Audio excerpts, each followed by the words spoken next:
At 3:06 in the morning, a county road in coastal North Carolina runs between black water and empty fields. The trees beside it are still standing. They do not lean like storm damage. They do not splinter. They stand in rows, bark gone, crowns bare, as if the forest forgot how to leave. People call them ghost forests, not because they move, because they remain. A woodland killed quietly, then left upright in the salt air. A 2025 Nature Sustainability Study mapped more than 10 million individual dead trees across the U.S. Atlantic coast using deep learning and aerial images. From above, the dead trees look like scratches. From the road, they look like someone planted bone posts where green shade used to be. The same study found over 6 million dead trees in low forest below 5 meters, with salinization driving much of the death. That is the strange part. The water does not always come over the road. Sometimes it arrives under the soil, without making a sound. At Alligator River National Wildlife Refuge, research found roughly 11% of forested land became ghost forest between 1985 and 2019. NASA images show the change like a bruise spreading through wetland green. Brown stains widened year by year, and the stains are trees. NASA notes severe drought and Hurricane Inani helped trigger a major die-off there, pushing saltwater farther inland than many routes could bear. One storm opens the door. The next tide remembers it. Then the ditch keeps the salt, and the forest starts failing from the roots up. The annual review of marine science describes salinization as a web of water flow, land-shaped plants, soil, and human infrastructure. If you live near a tidal creek, consider watching the edges after storms, not the waves, the puddles that stay too long. A culvert can become a throat. A ditch can become a memory. A road built for people can guide salt into the timber. Knowable magazine described Chesapeake Bay ghost forests as giant bones planted in the earth. Clusters of trunks stripped clean of bark. Along some roads they line both shoulders. You drive between them with the windows up and still feel watched by things without leaves. First the needles thin, then the bark loosens, then sunlight falls through places where shade used to hold the afternoon together. Environmental scientist Ichi Yang said the closer a forest sits to sea level, the greater the risk of tree death and ghost forest detection. It is an invisible flood. Not dramatic, not high enough for news footage. Just salt moving through pore spaces, capillaries, roots. NASA Earth Observatory showed ghost forest creeping into North Carolina wetlands, where satellite views recorded browning patterns across the Albemarle-Pamlico Peninsula. This is not a jump scare. It is slower than grief. A landscape changing color while everyone keeps using the same road to work. In parts of the Chesapeake region, forests have been shifting toward marsh since the mid-1800s, a slow conversion now moving faster. Land remembers what water does to it. A place can keep its name long after it stops being the place people meant. One approach is simple.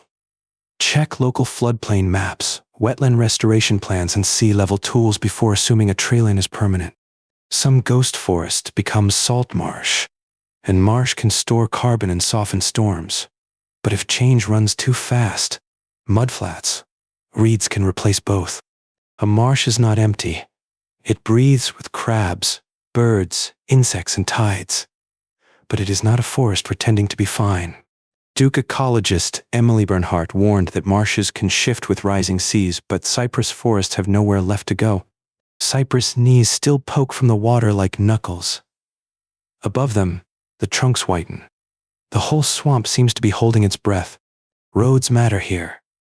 So do farm ditches, drainage cuts, boat canals, and places where a little engineering made salt a little more patient. The nature study used deep learning with sub-meter aerial imagery, letting researchers find dead trees one by one across a huge coastline. There is something uneasy about that.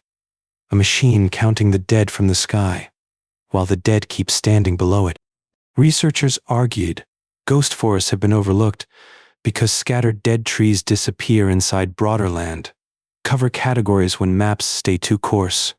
At human height, nothing looks scattered. It looks organized, pale trunks at even distances, a plantation of absence beside the marsh. Landsat records helped reveal the North Carolina changes over decades, turning a local roadside scene into a long, visible pattern. If you want to see it, consider comparing aerial images of the same wetland over time. The forest fades before the shoreline arrives. At Alligator River, the change does not announce itself with a wave. It gathers in swales, in roots, in the taste of wells. After drought lowered freshwater protection, Hurricane Irene pushed salty water inland. Many trees met a chemistry they were never built to survive. Leaves do not scream when salt reaches them. They dull, they curl. They turn the color of old paper and stay attached too long. Then comes the waiting. The trunks can remain for years, sun, bleached and hollowed, recording a death that finished underground. The annual review describes feedbacks. As plants die or shift, they can change water movement, soil chemistry, and future salt exposure. A forest is not only trunks, it is shade, fungi, insects, leaf litter, cool soil. Salt loosens every quiet agreement at once. Research on coastal salinization shows saltwater intrusion stresses freshwater plants by altering the root zone long before open water covers the land. If your land is near brackish water, consider calling a local extension office or coastal specialist before clearing dead trees or changing drainage. Sometimes the first warning is not a dead tree. It is rust on a culvert, reeds in a ditch, a pond that smells faintly metallic. The 225 study calls Atlantic Ghost Forest Formation overlooked and extensive, meaning the damage is larger than many earlier maps suggested. On a shoulder outside a sleeping town, the dead pines look less like nature and more like a warning someone refused to remove. Farmers may notice fields turning sour at the edges. Hunters may find familiar woods opening into marsh grass where trails used to stay dry. Scientists have emphasized this is not just a shoreline marching inland. Salinization follows local channels, groundwater, storms, soils, plants, and built structures. That is why the map looks uneven. One stand dies. One stand lives. Between them, a ditch carries the answer in silence. Low elevation matters. The nature team found dead trees concentrated in coastal forest close to sea level, especially below that 5-meter threshold. For coastal planning, consider asking what happens when today's high water becomes ordinary. The answer may already be standing in gray rows. If you are listening late, picture that road. No traffic, no birds, just headlights, wet pavement, and trunks pale enough to glow. Millions of mapped dead trees were concentrated along the Atlantic coastal plain, where low land and salt exposure meet forests built for freshwater. From space, it is color. From the shoulder, it is texture. Smooth trunks, missing bark, branches holding nothing but damp air.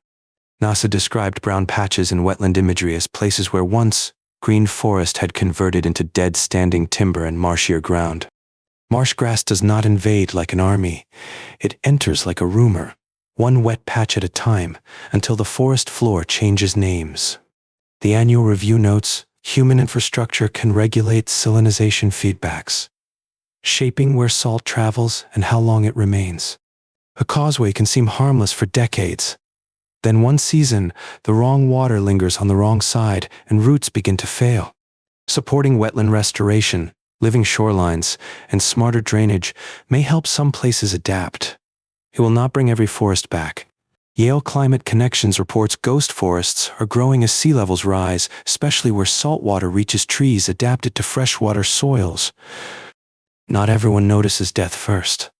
Some notice the missing shade, the warmer yard, the herons standing where children once built forts.